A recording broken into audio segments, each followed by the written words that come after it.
Hello dear students. तो चलिए अब हम आपके सिलेबस के सेकंड यूनिट की तरफ बढ़ते हैं। तो आपका जो सेकंड यूनिट का पहला टॉपिक है वो है स्वर अंतराल। तो स्वर अंतराल क्या है, आइए हम जानते हैं।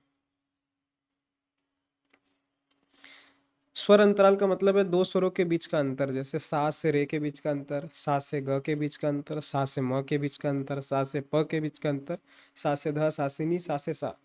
मतलब एक स्वर से दो स्वर के बीच का अंतर क्या है, वो रे से ग का अंतर भी हो सकता है, रे से म का भी अंतर हो सकता है।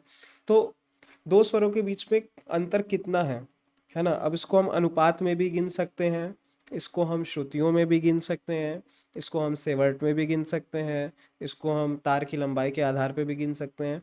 तो आइए अब हम इसको थोड़ा सा डिटेल में पढ़ते हैं कि बुक में क्या लिखा है। दो स्वरों के पारस्परिक अंतर को स्वरांतर कहते हैं। ठीक है। सात स्वरों का क्रमानुसार, एक सेकेंड। सात स्वरों का क्रमानुसार गायन वादन करने पर कुल तीन प्रकार के चार तीन दो श्रुति के स्वरांतर प्राप्त होते हैं। तो तीन प्रकार की श्रुतियों का अंतर होता है स्वरों के बीच में, चार का, तीन का या दो का। ठीक है, आपने फर्स्ट ईयर में पढ़ा था कि जो चतुष षडज मध्यम पंचमा, मतलब साम प की चार श्रुतियां, उस आगे श्लोक में था कि रे ध की तीन और ग नि की दो दो श्रुतियां। तो स्वरों के बीच में चार श्रुति, तीन श्रुति, दो श्रुतियों का अंतर हमें मिलता है। रागों में या धुनों में आवश्यक नहीं कि स्वर क्रमानुसार ही हो, जैसे राग विभाग में रे को छोड़कर सागा का प्रयोग करते हैं, केदार में सामा, सुरमल्हार में मध्य सा से तार सा का प्रयोग किया जाता है, आसावरी में, जौनपुरी में तो मध्य सा से तार कोमल का प्रयोग अधिकतर बंदिशों में प्राप्त होता है। तो मध्य सा से सात स्वरों का अंतराल इस प्रकार है। तो इसमें बताया जा रहा है इस पैराग्राफ में कि जैसे हम सा से रे, सा से ग, सा से म, अलग अलग हमें अंतराल का इस्तेमाल करते हैं। जैसे केदार में सा से म, है ना, सा मा प, सा म, तो सा से म का अंतराल, है ना। सुर मल्हार में सा से सा का, आसावरी में सा से कोमल ग का, सा से तार कोमल ग का। तो इस प्रकार से अलग अलग अंतराल होते हैं। ठीक है, आइए अब हम देख रहे हैं कि सा से अलग अलग सुरों का जो अंतराल होता है उसको क्या बोलते हैं। तो पहला है यूनिसन इंटरवल, मतलब मध्य सा से मध्य सा का प्रयोग, मतलब सा से सा कहीं हम नहीं गए, तो वो क्या हो गया, यूनिसन इंटरवल, है ना। इसका वैल्यू क्या आ जाएगा, वन। जैसे 240 सा का फ्रीक्वेंसी है अपॉन 240, इसको काटेगा 1:1 आ जाएगा। तो इसीलिए इसको क्या बोला गया, यूनिसन इंटरवल बोला गया। ठीक है। उसके बाद मध्य सा के बाद रेखा, इसे मेजर टोन या गुरु अंतराल कहते हैं। इसे सेकंड इंटरवल कहते हैं, ये 9/8 का है। ठीक है। उसके बाद आता है सा से ग का, इसे थर्ड इंटरवल कहा गया, ये 5/4 का है। उसके बाद सा से म, इसे फोर्थ इंटरवल कहा गया, ये 4/3 का है, या ये 9 श्रुतियों का है। फिर इसको सामा संवाद भी बोलते हैं, फोर्थ इंटरवल। जैसे मान लीजिए सा एक नंबर पे है ना, सारे गामा पधनी का अगर पोजीशन लिख देंगे तो सा, फिर रे दो पे, फिर ग तीन पे, फिर चौथे पे मैं, तो इसको फोर्थ इंटरवल भी बोला गया सामा को। उसी प्रकार से सापा को फिफ्थ इंटरवल बोला गया, इसको सापा संवाद भी बोला गया, 3/2 का है। तो अनुपात कैसे आया इसको मैं अभी आपको बताऊंगा कि आपको फ्रीक्वेंसी याद कर लेनी है। एक बार आप फ्रीक्वेंसी याद कर लेंगे तो आपको अनुपात निकालने आ जाएगा। तो आप निकाल के करिए, याद करके भी कर सकते हैं, निकाल के भी कर सकते हैं। उसके बाद है सिक्स्थ इंटरवल, सा से ध का, ये 5/3 स्वरांतर है। फिर सेवेंथ इंटरवल है सा से नी का, ये 15/8 है ना। मध्य सा से तार सा के सप्तक का अंतराल 2/1 स्वरांतर का होता है। पुरुष स्त्री युगल गान इसी स्वरांतर में होता है। इस प्रकार से सा से कोमल रे 16/15, सा से कोमल गा 6/5 और सा से तीव्र म आपका 45/32 का है। सा से कोमल ध 8/5 और सा से कोमल नी 9/5। तो आपको ये सारे स्वरांतरालों को याद करना पड़ेगा कि हर स्वर अंतराल कितने का है। ठीक है, या फिर शुद्ध स्वरों के लिए आप कैसे याद कर सकते हैं, इसका एक तरीका है कि आपको सात स्वर जो हैं, सा, रे,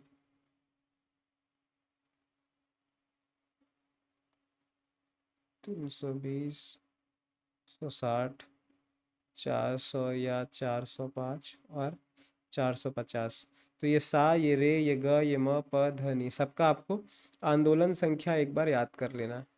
ये आप याद कर लेंगे तो आपको अनुपात याद हो जाएगा। अब अनुपात निकालने के लिए क्या करना होता है, जैसे आपको रे और सा का पूछा, तो आपको रे का ऊपर और सा का नीचे 270/240 किए, 0 0 कट जाएगा। ठीक है, 3 9 जा 27, 3 8 जा 24, 9/8 आ गया। ठीक है, देखिए 9/8 दिया था क्या सा और रे का। तो हम लोग देखते हैं, सा ये सेकंड इंटरवल है 9/8 का। ठीक है, तो देखिए आपका सही आंसर आ गया।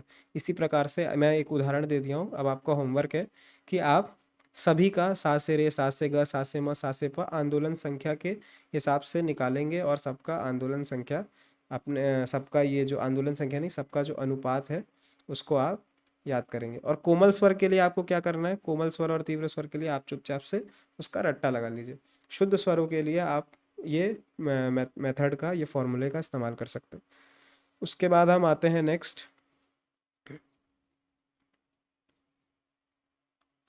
उसके बाद हम नेक्स्ट आते हैं, आगे पढ़ते हैं।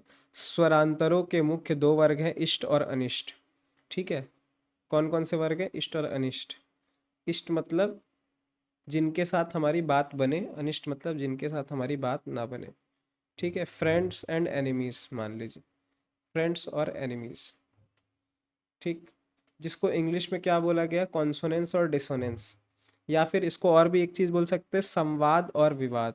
संवाद मतलब दो लोगों में बातचीत हो रही है, विवाद मतलब दो लोगों में झगड़ा हो रहा है ना। इनके दो दो भेद होते हैं, इनके दो भेद भी बताएं, इष्ट और अति इष्ट मतलब फ्रेंड्स और बेस्ट फ्रेंड्स, और अनिष्ट में एनिमीज और बेस्ट एनिमीज मतलब बहुत ज़्यादा ही दुश्मनी है इनकी, घनघोर दुश्मनी है ना, जानी दुश्मन, दुश्मन और जानी दुश्मन ऐसा मान लीजिए। उसके बाद रागदारी संगीत में वादी संवादी का संबंध अति इष्ट स्वरांतर का होता है। मतलब वादी संवादी जब भी होगा आपका अति इष्ट संबंध होगा। अब ये अति इष्ट अनिष्ट का क्या मतलब है, जैसे आपने मैं बता दिया दोस्त और वो, लेकिन असली में क्या आप समझ रहे हैं, मतलब इसका ये मतलब समझिए कि सा से वह कौन सा सुर होगा जिसको सुनने में अच्छा लगेगा, वो इष्ट हो गया। सा से अगर सा बज रहा है और उसके साथ अगर हम और कौन सा सुर एक साथ बजा दें जिसका उस स्वर के साथ सा के साथ उसका संवाद हो, कि वो बहुत अच्छा लगेगा। अगर अच्छा लगेगा तो इष्ट, बहुत अच्छा लगेगा तो अति इष्ट। अगर खराब लग रहा है, अच्छा नहीं लग रहा है तो अनिष्ट, बहुत खराब लग रहा है, एकदम बिल्कुल उसका संवाद नहीं बैठ रहा है उसके साथ, तो वो अति अनिष्ट। ठीक है, तो इस प्रकार से चार कैटेगरी हो गई, या मान लीजिए मेन दो कैटेगरी हो गई, इष्ट और अनिष्ट। उसमें इष्ट और अति इष्ट, अनिष्ट और अति अनिष्ट। रागदारी संगीत में क्या बोल रहा है, वादी और संवादी। जैसे किसी भी राग का आप वादी संवादी सुनते हैं तो वादी संवादी में हमेशा अति इष्ट का संबंध होता है। अति इष्ट का संबंध कौन सा है, सामा संबंध या सापा संबंध। तो देखिए यहाँ पे अब ये आप टेबल देखेंगे तो आपको चीज़ें और क्लियर होंगी। देखिए स्वरांतर उसमें दो प्रकार हो गए, इष्ट और अनिष्ट। इष्ट मतलब फ्रेंड्स और अनिष्ट मतलब एनिमीज, या इसको बोलेंगे कॉन्सोनेंस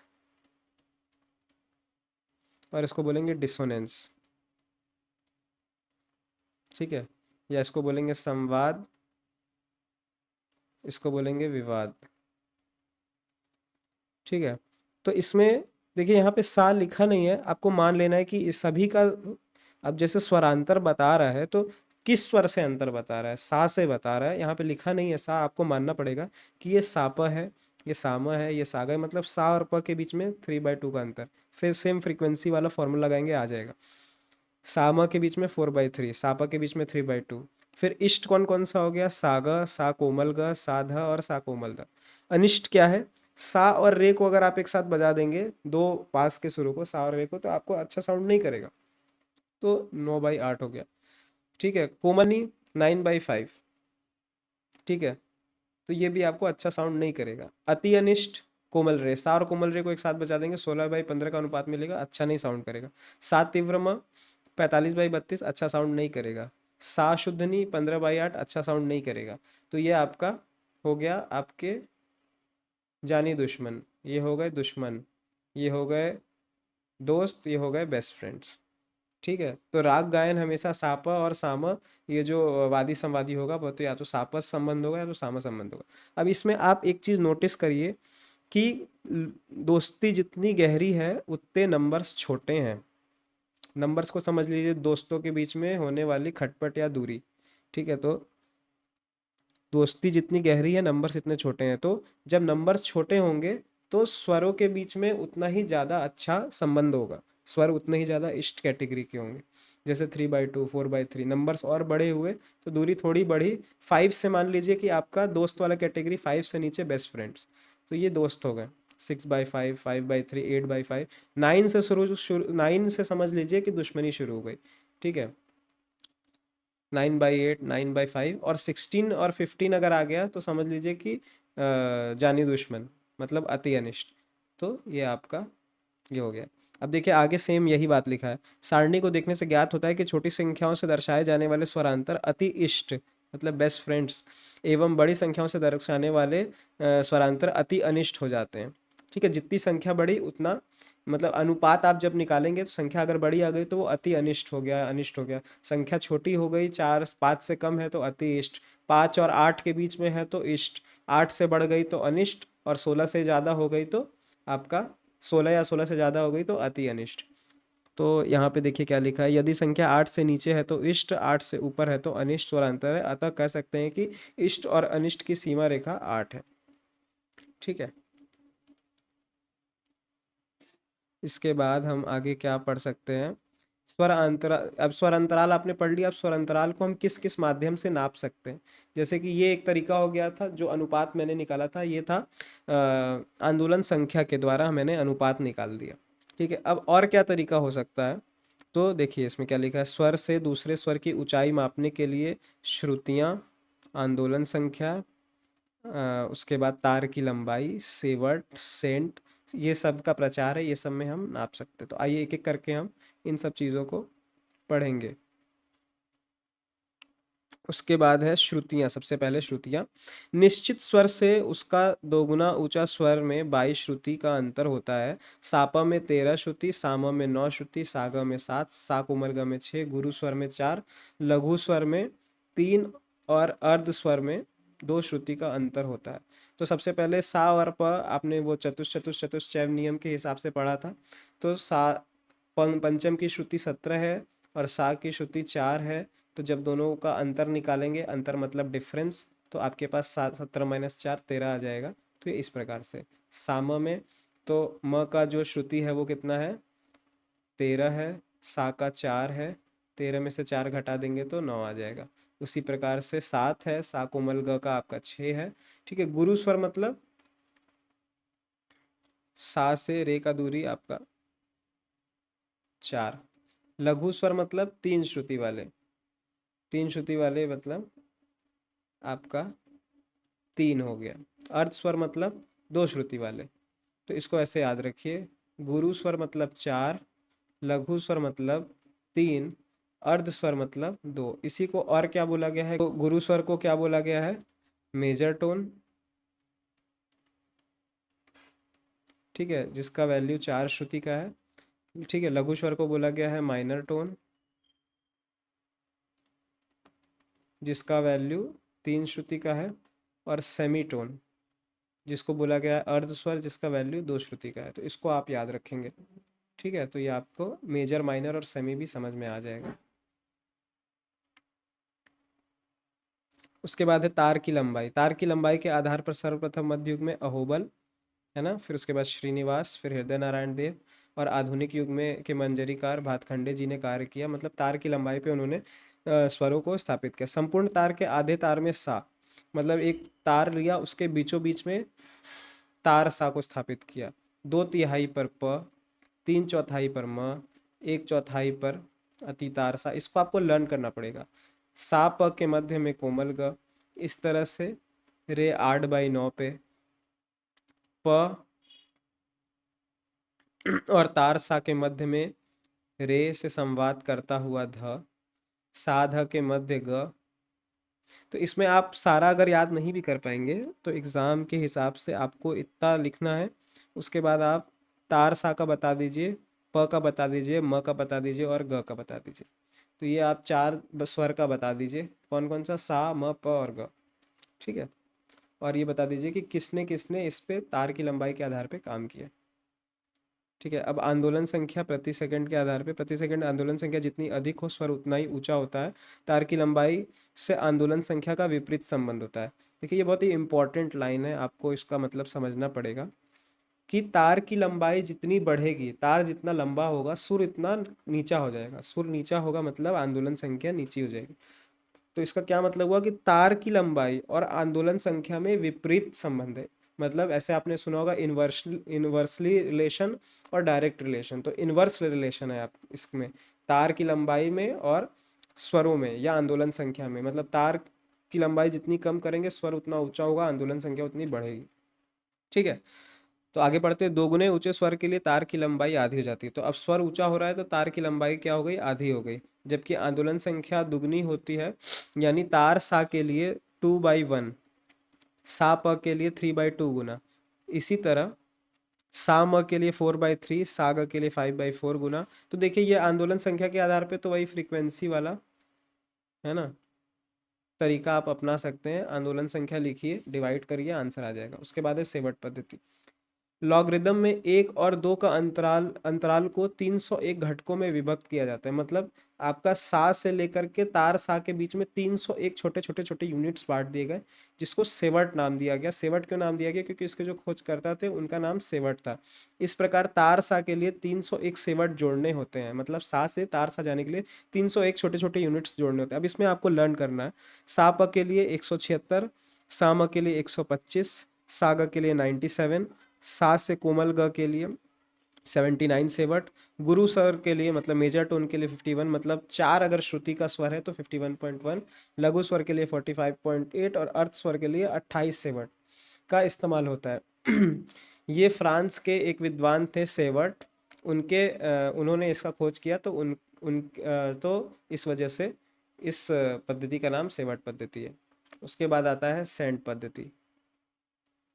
सेंट पद्धति में एक स्वर और दो स्वर के अंतराल को 1200 भागों में बांट दिया जाता है। मतलब सा से तार सा के लिए 1200 हमने भाग बना दिए।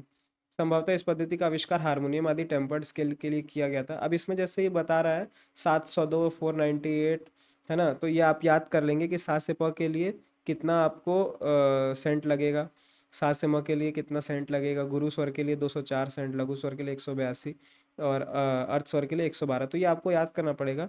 हालांकि इसका एक और आंसर हो सकता है कि हारमोनियम इत्यादि टेम्पर्ड स्केलों में सा से तार सा के लिए है ना 1200 सेंट में बांट दिया गया, और प्रत्येक स्वर को जैसे सा को 100 सेंट दे दिए, रे को 100 सेंट दे दिए, तो हर स्वर जो है वो 100 सेंट का हो गया। क्यों, क्योंकि इसको बोला गया कि ये इक्वली टेम्पर्ड स्केल है। मतलब हर स्वर का टेम्परेचर या हर स्वर का जो वजन है वो एक बराबर है। ठीक है,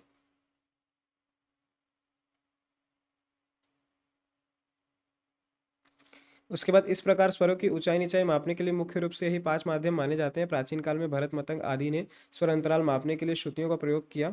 आजकल आंदोलन संख्या और तार की लंबाई के आधार पर गणित के भिन्नांक एवं सेवट पद्धति का अधिक प्रचार है। आगे हम पढ़ रहे हैं सा म प, ये तीन गुरु स्वर या मेजर टोन कहलाते हैं। देखिए अभी मैंने आपको बताया था, इनका गणितीय मान 9/8 है। सेवट पद्धति में अन्य स्थानों पर सुविधा के लिए 51.1 को 51 माना गया है। ठीक है, तो मेजर टोन आप लिख लेंगे कि मेजर टोन क्या है। तो मेजर टोन है सा म प, ये तीनों स्वर जो है इनको गुरु स्वर या मेजर टोन कहा गया। इनका गणितीय मान 9/8 है।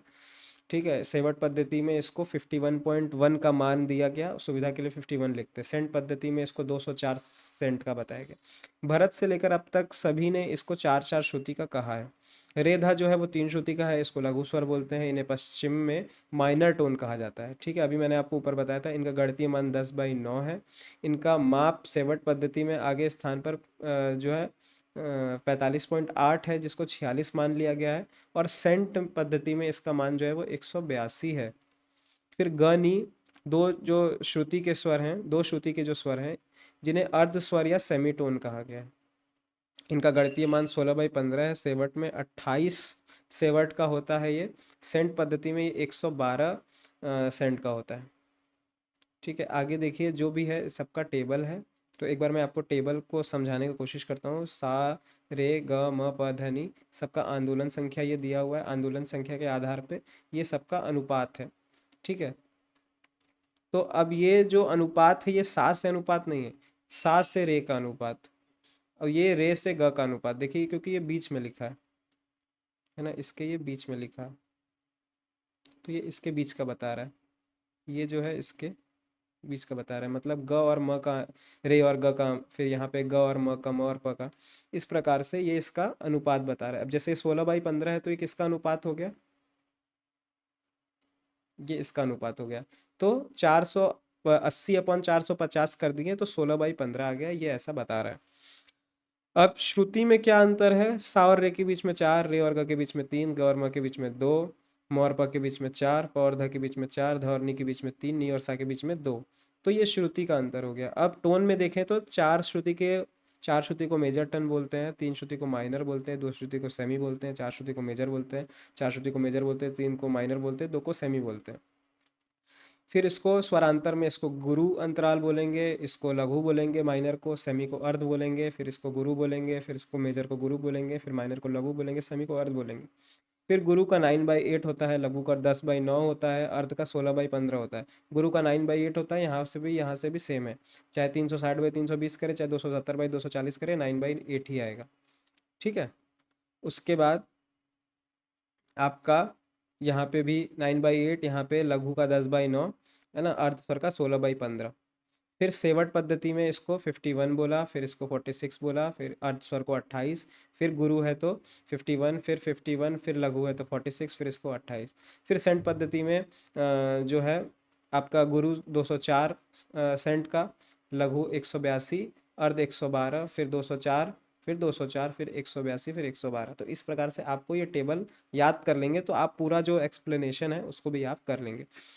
ठीक है, उसके बाद क्या है, प से ध का अंतराल 4 श्रुति का होने पर 405 आंदोलन का होता है। 400 आंदोलन के ध का अंतर प से 3 श्रुति का होता है, और ध नी का अंतर 4 श्रुति का हो जाता है।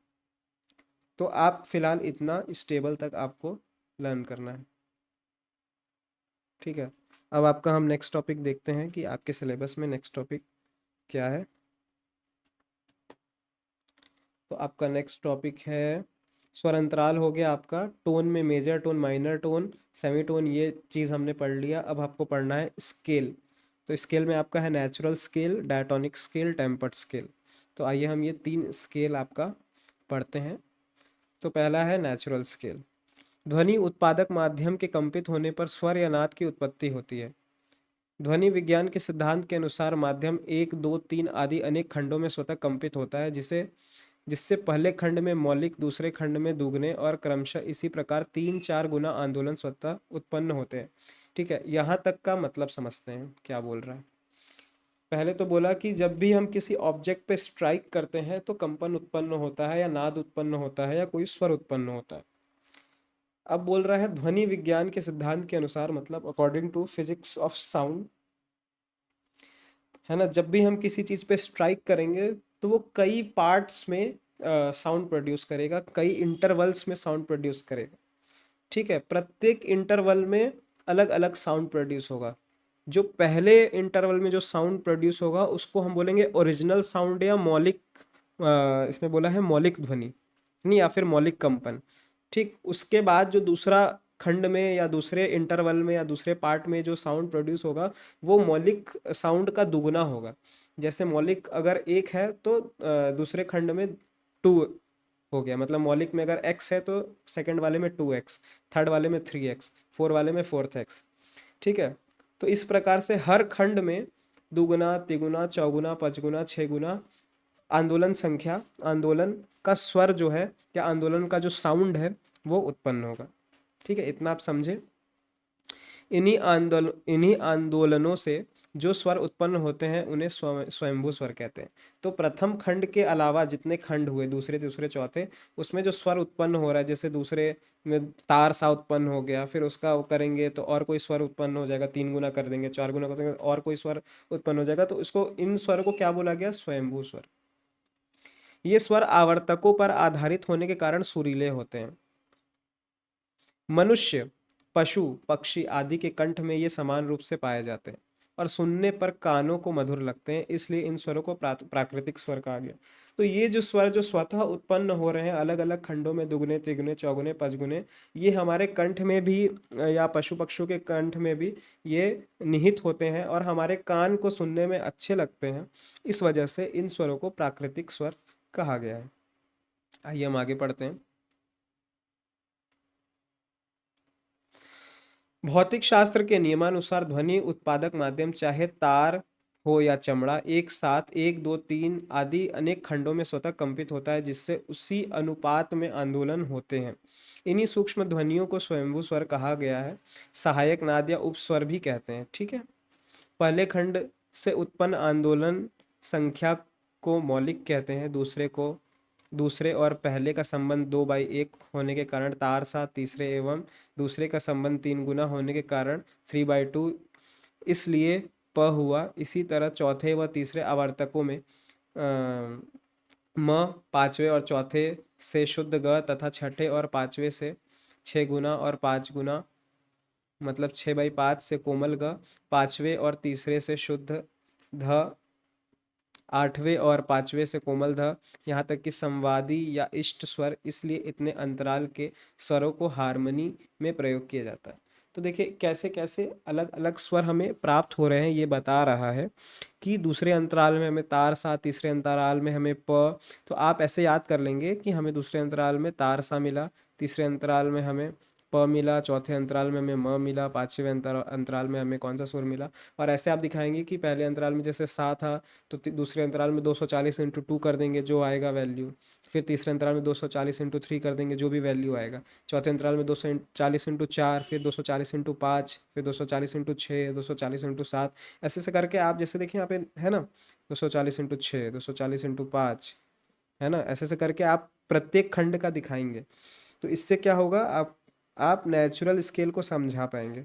नेचुरल स्केल क्या है कि जब किसी चीज़ को स्ट्राइक किया जाता है तो वो अनेक खंडों में वाइब्रेट करता है ना, और हर खंड में जो स्वर है वो दुगने, तिगुने, चार गुने, 5 गुने, 6 गुने ऐसे हो जाते हैं, जिससे हमें अलग अलग स्वर प्राप्त होते हैं, जिनको हम स्वयंभू स्वर या उपस्वर भी कहते हैं। ये जो स्वर होते हैं ये हमारे कंठ में या पशु पक्षियों के कंठ में निहित होते हैं और हमारे कानों पे सुनने में हमें मधुर लगते हैं। ठीक है। अब आपको उसके बाद आपको ये बताना है कि किस प्रकार से अलग अलग गुना करने पर अलग अलग स्वर हमें प्राप्त हो रहे हैं। आगे हम पढ़ते हैं। नवे आठवें नवे आठवें से 4 श्रुति, 10वें नवे से 3 श्रुति, 16 15वें से 2 श्रुति यानी कोमल रे की प्राप्ति होती है। नवे पांचवें से कोमल नी, इसी तरह 15वें 8वें से शुद्ध नी प्राप्त होते हैं। प्राकृतिक ग्राम में तीव्र म के अतिरिक्त सभी स्वर आवर्तकों पर आधारित होने के कारण सुरीले होते हैं, इसलिए सहज रूप से गले से उत्पन्न होते हैं और कर्णप्रिय लगते हैं, क्योंकि गला और कान दोनों ही प्राकृतिक है। तो जिस प्रकार से हमारा जो गला है और हमारा कान है वो भी प्राकृतिक है, तो तीव्र म को छोड़ करके जितने भी स्वर आपका प्रोड्यूस हो रहा है ना इस साइकिल से, उसको वो हमारा जो है हमें नेचुरल उसको नोट बोलेंगे या नेचुरल स्केल बोलेंगे, हमें मुख्यतः सुनने में हमें सामान्यतः हमें सुनने में सुरीला लगेगा। शुद्ध नी एवं कोमल रे बहुत ऊंचे आवर्तकों से प्राप्त होने के कारण नियमित नहीं सुनाई देते, परंतु इन्हें गणित के माध्यम से मान लिया गया है, इसलिए संपूर्ण विश्व में प्राकृतिक ग्राम की मान्यता सार्वभौम एवं सर्वकालिक रूप से माने रही है। ठीक है। तो अगला है आपका द्विस्वरक ग्राम। संक्रमिक प्रक्रिया से द्विस्वरक ग्राम, अर्धस्वरक ग्राम और श्रुति मूलक ग्राम प्राप्त किए जा सकते हैं। तो ये 3 प्रकार के स्किल प्राप्त किए जा सकते हैं एक प्रक्रिया के थ्रू, जिसका नाम है संक्रमिक प्रक्रिया। अब हम देखते हैं द्विस्वरक ग्राम क्या है। मध्य सा व तार सा में जो संवाद होता है उससे कुछ ही कम स्तर का संवाद सा प और सा म में होता है। अतः सा और तार सा के बीच मध्यम व पंचम को संवाद के आधार पर स्थापित किया जा सकता है। इस प्रकार मध्य सा, मध्यम, पंचम और तार सा आसानी से मिल जाते हैं। षड्ज मध्यम जो है वो 4/3 या 125 सेवट का षड्ज, फिर उसके बाद मध्यम पंचम जो है वो आपका 9/8 या 51 सेवट का, और पंचम से तार सा 4/3 125 सेवट का अंतराल होता है, जो आगे सारणी में स्पष्ट है। ठीक है, तो आपने देखा कि सा से म के बीच का डिस्टेंस 4/3, म से प जो कि गुरु स्वर का एक डिस्टेंस है 9/8, और प से सा 4/3।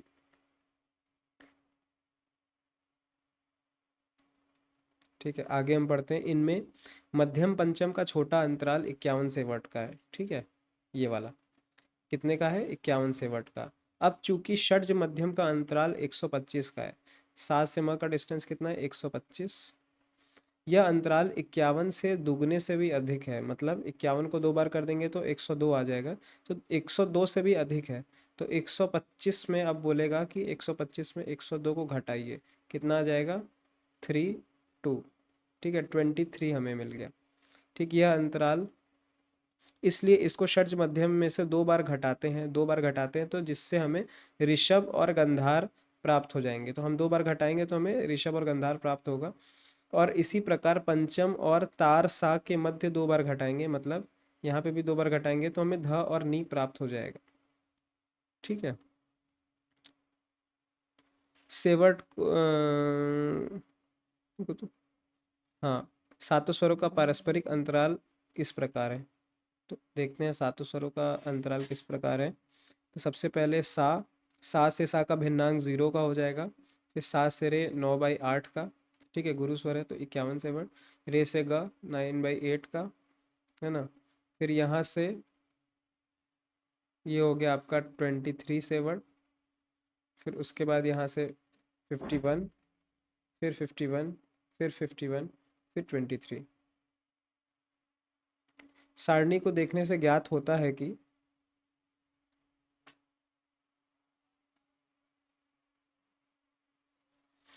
सारणी को देखने से ज्ञात होता है कि डायटोनिक स्केल में 2 प्रकार के 51 और 23 सेवट के स्वरांतर हैं। ठीक है, या तो 51 है या तो 23 है। इनमें से छोटे 23 सेवट वाले अंतराल को लीमा कहते हैं। तो ये एक क्वेश्चन नेट में भी आता है, 23 सेवट वाले अंतराल को क्या कहा जाता है? लीमा।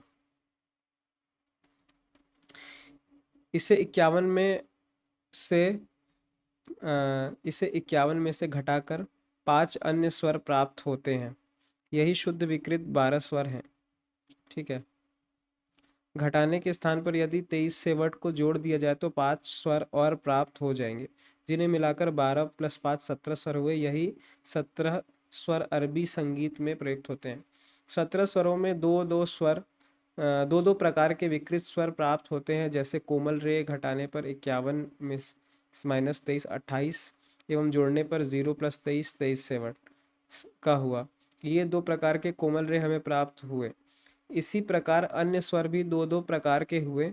यही उतरे और चढ़े हुए स्वर भिन्न भिन्न रागों में प्रयोग होते हैं। 28 में से 23 घटाने पर 5 सेवट का एक अन्य सूक्ष्म अंतराल प्राप्त हुआ। इसे जोड़ने एवं घटाने पर और भी अनंत जो है स्वर हमें प्राप्त हो जाएंगे। अब आता है समसाधारित समसाधारित ग्राम या टेम्पर्ड स्केल, या इक्वली टेम्पर्ड स्केल भी इसको बोलते हैं।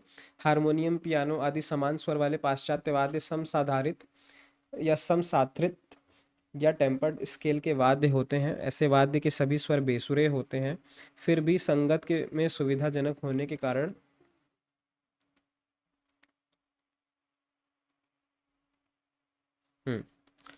ऐसे वाद्यों के सभी स्वर बेसुरे होते हैं, फिर भी संगत में सुविधाजनक होने के कारण संपूर्ण विश्व में लोकप्रिय हैं। टेम्पर्ड स्केल में मध्य षड्ज से तार षड्ज के अंतराल को 12 बराबर भागों में विभाजित किया जाता है। इस प्रकार ऐसे वाद्यों में जितना अंतराल सा से रे के मध्य होता है, उतना ही अंतराल रे से ग के मध्य होता है। जैसे कि मैंने बताया कि 1200 सेंट होते हैं, सभी को 100 सेंट में बांट देते हैं, है ना। तो सभी के बीच का अंतराल सेम होता है। तो हिंदुस्तानी संगीत के पर्सपेक्टिव से देखेंगे तो हमारा सभी स्वर बराबर नहीं होता है। कुछ 4 श्रुति, कुछ 3 श्रुति, है ना। सेवट में भी देखेंगे, अब फ्रीक्वेंसी में भी देखेंगे तो ऊपर नीचे होता है। तो जिसकी वजह से जब हम इसको सेंट पद्धति या इक्वली टेम्पर्ड स्केल के हिसाब से देखते हैं तो हमारे कुछ स्वर जो हैं वो मतलब बेसुरे हो जाते हैं। कुछ स्वर अपने स्थान से चढ़ जाते हैं, कुछ स्वर अपने स्थान से उतर जाते हैं। सा म प जो है वो अपने स्थान पे ही रहते हैं। इस प्रकार से वाद्यों में जितने अंतराल सा रे, ये तो हमने पढ़ लिया। उसके बाद तानपुरे में सा और रे का अंतराल 4 श्रुति का है, और रे ध रे तथा ग का अंतराल 3 श्रुति का है, पर हारमोनियम जैसे टेम्पर्ड स्केल वाले वाद्यों में तो सा रे और रे ग समान अंतराल का ही है, जो कि मैंने अभी आपको बताया।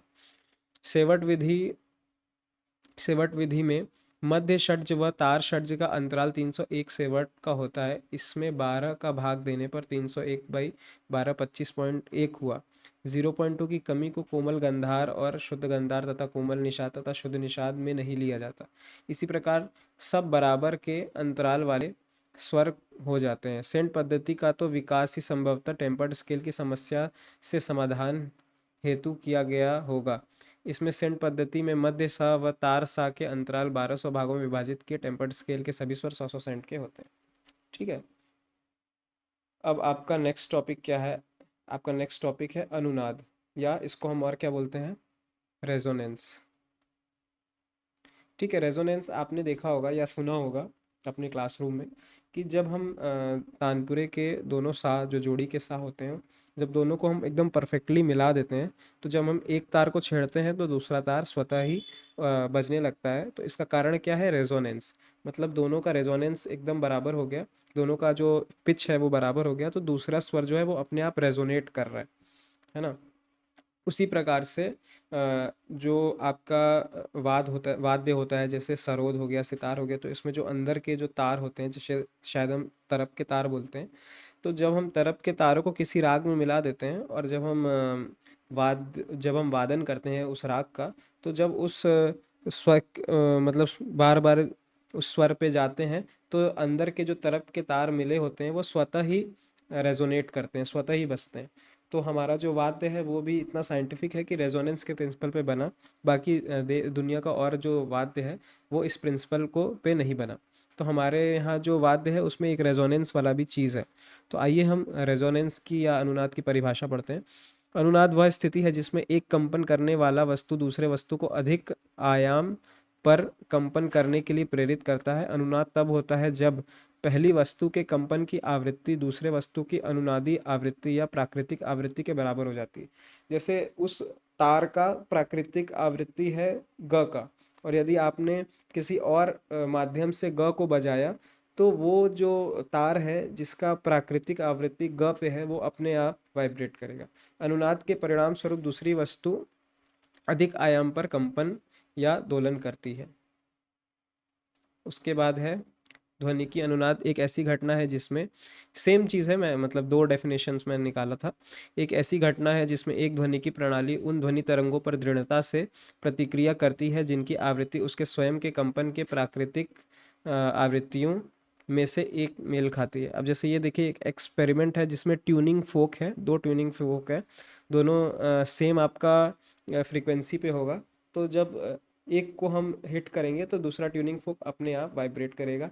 या फिर आपने नेट पे आप सर्च करिएगा tuning folk experiment of resonance करके, तो आपको वो ट्यूनिंग फोक के पास बलून लगाएगा एक पे और दूसरे ट्यूनिंग किसी और चीज़ से हिट करेगा तो कुछ नहीं होगा। लेकिन जब सेम फ्रीक्वेंसी वाले ट्यूनिंग फोक से हिट करेगा तो वो जो पास वाला जो उसका ट्यूनिंग फोक है सेम फ्रीक्वेंसी का, वो अपने आप वाइब्रेट करेगा और बलून हिलने लगेगा, तो जिससे आपको पता चलेगा कि हाँ रेजोनेंस हो रहा है। तो रेजोनेंस इस प्रकार से होता है। आप इसको पढ़ सकते हैं। एक ही आवृत्ति पर दोलन करने वाले दो ट्यूनिंग फोक का प्रयोग करें। एक फोक पर रबर युक्त हथौड़े से प्रहार किया जा रहा है। यद्यपि पहला ट्यूनिंग फोक पर प्रहार नहीं किया गया है, फिर भी दूसरे फोक में स्पष्ट रूप से कंपन दिखाई देता है।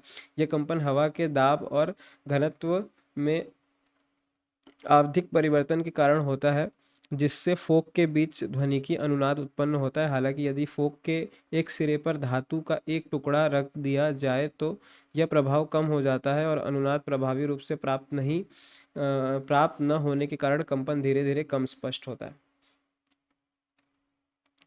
जब किसी स्रोत से उत्पन्न ध्वनि आगे जाकर किसी वस्तु, दीवार, पहाड़ से, अच्छा ये है आपका अगला टॉपिक, इको या प्रतिध्वनि। ठीक है, तो अब हम इको या प्रतिध्वनि के बारे में पढ़ते हैं। इको क्या है? जब हम कोई साउंड प्रोड्यूस किए, वो साउंड आगे गया किसी दीवार से, किसी ऑब्जेक्ट से टकरा करके हमें वापस सुनाई दिया, तो उस वापस सुनाई देने वाले जो प्रोसेस है उसको हम बोलेंगे इको या प्रतिध्वनि। मतलब ध्वनि का टकराया हुआ रूप जब हमें लौट करके सुनाई देता है तो उसको हम इको या प्रतिध्वनि बोलते हैं।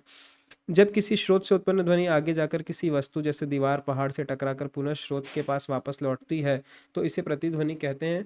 वस्तुतः यह ध्वनि के परावर्तन का परिणाम है जो कुछ देर बाद स्रोत के पास वापस पहुंच जाती है। उदाहरण के लिए कुएं में आवाज़ लगाने पर अपनी ही आवाज़ थोड़ी देर बाद सुनाई पड़ती है। प्रतिध्वनि सुनने के लिए श्रोता व परावर्तक के बीच कम से कम दूरी 17 मीटर या 16.6 मीटर होनी चाहिए। यदि यह दूरी इससे कम होगी तो दोनों ध्वनियाँ मिल जाएंगी, वह हमें प्रतिध्वनि नहीं सुनाई देगी। मतलब बहुत ज़्यादा पास होंगे तो हमारी जो ध्वनि प्रोड्यूस हो रही है, जो वापस आ रही है, वो सेम सुनाई देगी, इसलिए हमें प्रतिध्वनि जैसा प्रतीत नहीं होगा।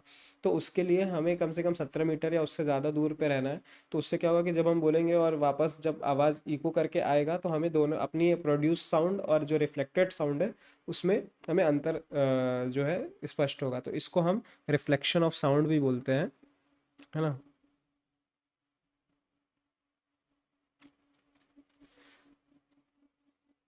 एक प्रतिध्वनि तब तक नहीं सुनी जा सकती जब तक कि परावर्तक पर्याप्त दूरी पर नहीं हो, क्योंकि परावर्तित ध्वनि का की तीव्रता ह्रास होती है। ठीक है, तो हमें उसके प्रॉपर डिस्टेंस पे होना आवश्यक है। उसके बाद आपका नेक्स्ट टॉपिक है शायद सहायक नाद। एक बार मैं चेक कर लेता हूँ। हम्म तो उसके बाद है आपका स्वयंभू स्वर या ओवरटोन या उपस्वर, है ना। इसी को हम सहायक नाद भी बोलते हैं। तो आइए हम इसको आगे पढ़ते हैं। अब देखिए कैसे बताया गया, क्या होता है सहायक नाद। तो सहायक नाद अभी आपने जो आप नेचुरल स्केल पढ़ रहे थे, जिसमें आपने जाना कि कोई ऑब्जेक्ट कई पार्ट्स में वाइब्रेट करता है और हर पार्ट्स में दुगने तिगुने चौगुने जो है अ, दुगने तिगुने चौगुने स्वर प्रोड्यूस होते हैं, है ना। मेन मूल जो उसकी फ्रीक्वेंसी है उसके दुगने तिगुने चौगुने फ्रीक्वेंसी प्रोड्यूस होती है। तो उसी फ्रीक्वेंसी को हमने ओवरटोन्स या सहायक नाद बोला। तानपुरे में मूल रूप से दो ही स्वर में तार मिलाए जाते हैं। इनके अतिरिक्त सूक्ष्म स्वर और भी सुनाई पड़ते हैं जिनमें तार नहीं मिले होते। तो जब तानपुरा आप बजाएंगे, जब आप ध्यान सुनेंगे तो प और सा के अलावा भी और भी स्वर आपको सुनाई देंगे। मुख्य रूप से मंद्र सा से ग, प से रे, नी, प से रे और नी भी सुनाई पड़ते हैं। अभ्यस्त कानों को तानपुरे में सभी स्वर सुनाई पड़ते हैं। यही उपस्वर या सहायक नाद होते हैं। इन्हीं को अंग्रेजी में ओवरटोन्स कहते हैं। अब प्रत्येक ध्वनि उत्पादक माध्यम मूल नाद के साथ साथ दो तीन चार आदि अनेक खंडों में कंपित होने के कारण दो तीन चार आदि अनेक गुना आंदोलन उत्पन्न करता है, जिससे सहायक नादों की उत्पत्ति होती है। सुविधा के लिए शुद्ध स्वरों की आंदोलन संख्या यहाँ दी जा रही है। ठीक है, तो अब इसके बाद देखिए आंदोलन संख्या दिया है सबका। ठीक है, आंदोलन संख्या आप एक बार याद कर लेंगे तो आपको बहुत सारे क्वेश्चंस में हेल्प होगा। उसके बाद देखिए यहाँ पे क्या किया है कि हर गुना में इसको मल्टीप्लाई कर दिया है। जैसे सा 240 इंटू 1 तो सा ही हो जाएगा, फिर 240 इंटू 2 तार सा, फिर उसके बाद प, उसके बाद आपका 960 जिसको बोला अति तार सा, ऐसे ऐसे करके 9 गुना तक इसको मल्टीप्लाई किया और अलग अलग स्वर को इसमें बताया। उसके बाद क्या लिखा है, तानपुरे के प वाले तार से ये स्वर मिलेंगे।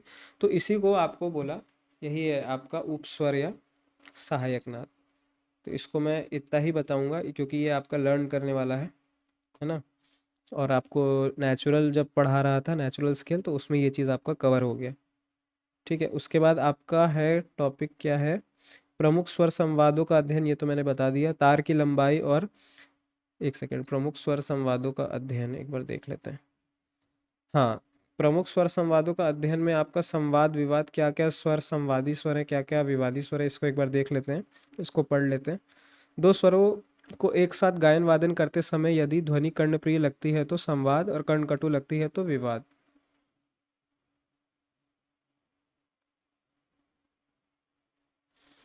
है ना। भरत एवं मतंग ने संवाद के लिए 13 व 9 श्रुतियों का अंतर बताया। क्रमशः वह साप और साम हो गए। ठीक है। विवाद के लिए दोनों स्वरों विवाद के लिए दोनों स्वरों का अंतर दो श्रुतियों का है। जैसे रे सातवें और ग नवी श्रुति पर होने के कारण इनमें दो श्रुतियों का अंतर है। ये एक दूसरे के विवादी स्वर है। तो जब दो श्रुति का अंतर होगा तो वो विवादी स्वर हो जाएगा। मध्य युग में वीणा पर स्वरों की स्थापना गणित के माध्यम से की गई है, जिसके अनुसार 36 इंच पर सा, 24 इंच पर प, अतः 36/24 3/2 सा प अंतराल हुआ। इसी प्रकार से 36 इंच पर सा और 27 इंच पर म होने के कारण 4/3 सामा संवाद, ऐसे ऐसे करके आपका सारा संवाद दिया है। तो आप इस प्रकार से इंच के हिसाब से भी संवाद याद रख सकते हैं कि आप सभी स्वरों का याद रख लें कि किस कितने इंच पे कौन सा स्वर है, और उसका अनुपात निकाल दें तो आपको वही अनुपात मिलेगा जो आपको फ्रीक्वेंसी में मिलने वाला है। इस प्रकार 13 श्रुतियों का अंतर 3/2, 9 श्रुतियों का अंतर 4/3, है ना, दो स्वरों का संवाद। तो जो आपको मैंने इष्ट और अनिष्ट में बताया था ना, इसमें भी वही है। तो कौन कौन से स्वर में संवाद विवाद होता है ये सब आपको जानना है। तो संवाद आपका होगा सामा सापा में, विवाद होगा गम में और नीसा में, है ना, मतलब जो एकदम सटे हुए सुर हैं जिनका डिफरेंस दो श्रुति का है ना। तो गुरु और लघु स्वर नहीं है इसमें, इसमें सामा सापा, है ना। फिर विवादी स्वरों में अर्ध स्वर या अंतर सेमीटोन का होता है। इसी को प्राचीन ग्रंथकार दो श्रुतियों का अंतर कहते हैं। बिलावल के म ग में अंतर और नीसा का अंतर ऐसा समझ लीजिए, जो कि 16/15 का अंतर है। ठीक है। जिन दो स्वरों का अंतर छोटी संख्याओं का होता है उनमें संवाद, और बड़ी संख्याओं का अंतराल विवाद होता है, जो कि मैंने अभी आपको बताया था कि छोटी संख्याओं का अंतर है तो वो फ्रेंड्स मतलब संवाद हो रहा है, बड़ी संख्याओं का अंतर है तो वो विवाद हो रहा है, मतलब उनमें खटपट ज़्यादा हो रही है। संवाद या विवाद के 3 कारण होते हैं। मौलिक स्वर यानी मूल स्वर, तार से उत्पन्न मूल आंदोलन, उपस्वर जिसका अर्थ है तार सा के खंडों से होने वाले आवर्तक से उत्पन्न आंदोलन। परिणामी स्वर दो प्रकार के होते हैं, शैषिक स्वर या यौगिक स्वर। संवाद के लिए इष्ट, विवाद के लिए अनिष्ट शब्दों का प्रयोग होता है, जो आगे सारणी में स्पष्ट है। तो ये सेम सारणी है जो अभी आपने देखा था। ठीक है। उसके बाद आपका नेक्स्ट टॉपिक क्या है? उसके बाद है तार की लंबाई के आधार पर आवृत्ति। तो देखिए ये बहुत ही सिंपल लॉजिकल चीज़ है कि तार की लंबाई जितनी ज़्यादा अधिक होगी, है ना, स्वर उतना क्या होगा, स्वर नीचा होगा। तार की लंबाई अगर अधिक है, ठीक है, और तार की लंबाई अगर छोटी है तो स्वर क्या होगा, ऊंचा। ठीक है। ये आपने ऊपर भी पढ़ा था, कहाँ पे मैं दिखा दे रहा हूँ, सेकेंड।